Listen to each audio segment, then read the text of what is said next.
बिस्मिल्लाहिर्रहमानिर्रहीम। व्यूवर्स, आप देख रहे हैं हमारा YouTube channel news to you. उम्मीद है आप खैरियत से होंगे। बड़े बेआबरू होकर तेरे कूचा से निकले, बल्कि वो अब शेर ऐसे हो जाएगा कि बड़े बेआबरू होकर ऐवान सदर से निकले। आरिफ अलवी ने सामान मुंतकिल कर लिया, कल ऐवान सदर खाली कर देंगे। अलविदाई गार्ड ऑफ ऑनर उनको दिया जा रहा है।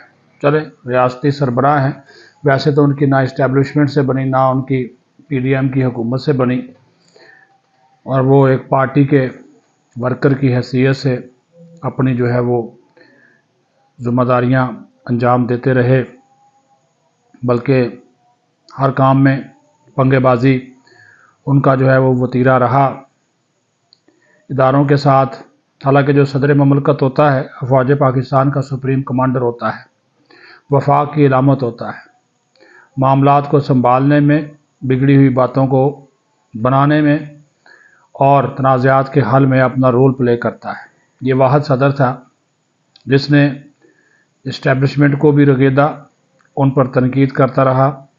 अपनी अफवाज पाकिस्तान जिसका यह सुप्रीम कमांडर था, उसके बारे में भी उल्टी सीधी बातें, इंटरव्यूज़, सारी बातें उनके तक पहुँच गईं, और इनका दौरे सदारत जो था वो तनाज़ात से भरपूर रहा।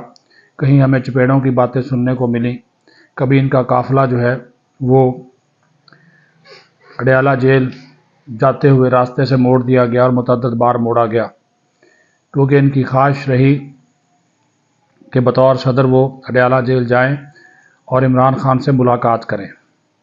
लेकिन उनकी इस ख्वाहिश को इस वजह से पूरा नहीं होने दिया गया कि वो एक पार्टी वर्कर की हैसियत से वहाँ जा रहे थे, और किसी सदर ममलकत के लिए अडयाला जेल जाना और जाकर इमरान खान से मिलना ये गवारा नहीं था, क्योंकि मैसेज बहुत अजीब व गरीब जाता, क्योंकि वो पहले ही अपनी वफादारियों के हवाले से, अपने मामलात के हवाले से बहुत सी बातें जो थे वो कर चुके थे। हजूर वाला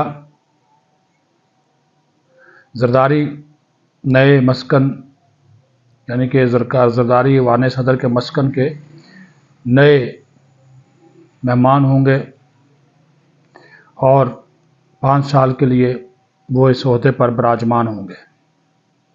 सारे दोस्त यार उनको जो इत्तेहादी हैं वो बैठकर उनको बना रहे हैं, लेकिन जरदारी साहब के लिए भी आसानी नहीं है, चीज़ें उनके लिए भी आसान नहीं हैं, क्योंकि बाज़ जो हमारे दोस्ताने अहबाब हैं और अरबाब इख्तियार हैं, वो चाह रहे हैं कि जनाब ये जो अनवार काकड़ साहब निगरान वज़ीर आज़म, साबिक़ निगरान वज़ीर आज़म, इनको भी एडजस्ट किया जाए, और उनकी खिदमात तो आपके सामने ही हैं।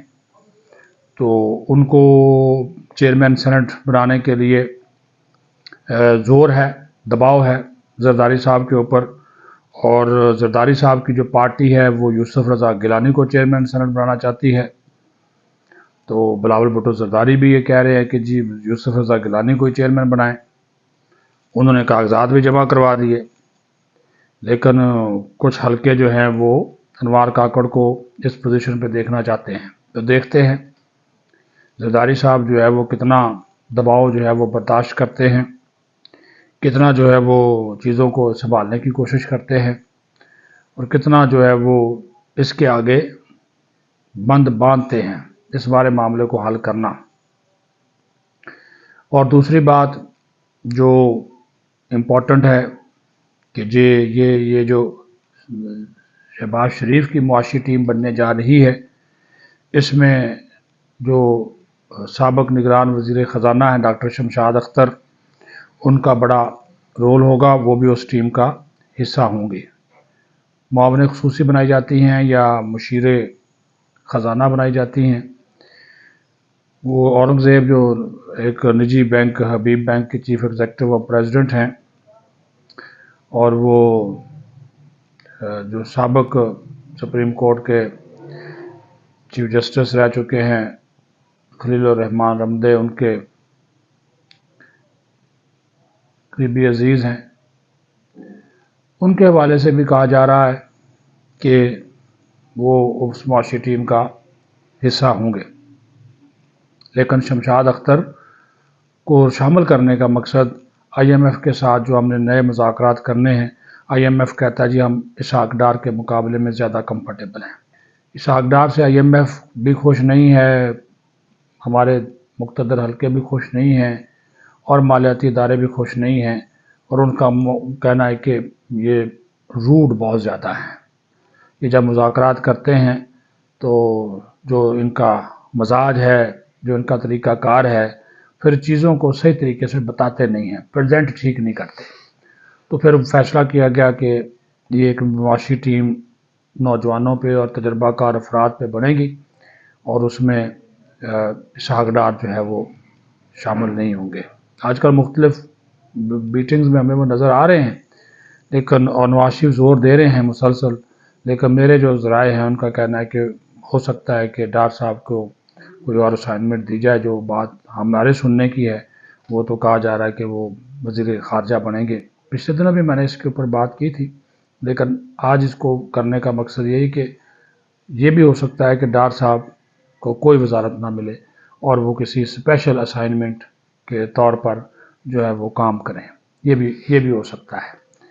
چیزیں چل رہی ہیں، اور پھر آپ کو بتا دوں کہ راجہ صاحب نے اس کے اوپر ویلاگ کر دیا۔ یہ جو اڈیالہ جیل اڑانے کی کوشش کی گئی، 3 دہشت گرد گرفتار ہوئے، وہ سارا آ گیا ہے، ان سے تفتیش وغیرہ بھی جاری ہے، اور ان کے عزائم کیا تھے، کیونکہ وہاں پہ اب چل رہا ہے کہ شاید عمران خان کو ٹارگٹ کرنا تھا یا اور کوئی ہائی ویلیو ٹارگٹ تھا۔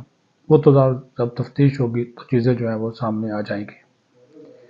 ایک اور جو امپورٹنٹ ایشو ہے وہ میاں نواز شریف نے آج میٹنگ کی ہے لاہور میں، اور میاں صاحب ظاہر ہے اب، اور اس میں خواجہ سعد رفیق، ایاز صادق، نوشا رحمان، اس کے علاوہ اور جو لوگ تھے، خود ان کی جو صاحبزادی تھیں مریم نواز، وہ بھی موجود تھے۔ اس میں میاں صاحب نے ایک بات کہی، انہوں نے کہا جی دیکھیں بات سنیں، کوئی جھوٹ نہیں، کوئی 2 نمبری نہیں، کوئی جعل سازی نہیں، جو وعدے منشور کے مطابق عوام سے کیے ہیں پورے کرنے ہیں۔ ریلیف دیں، مہنگائی کم کریں، بے روزگاری کم کریں، یہ لیپ ٹاپ، یہ جو بھی آپ نے کہا ہے نوجوانوں کو، یہ کریں، مضبوط کریں اپنے آپ کو۔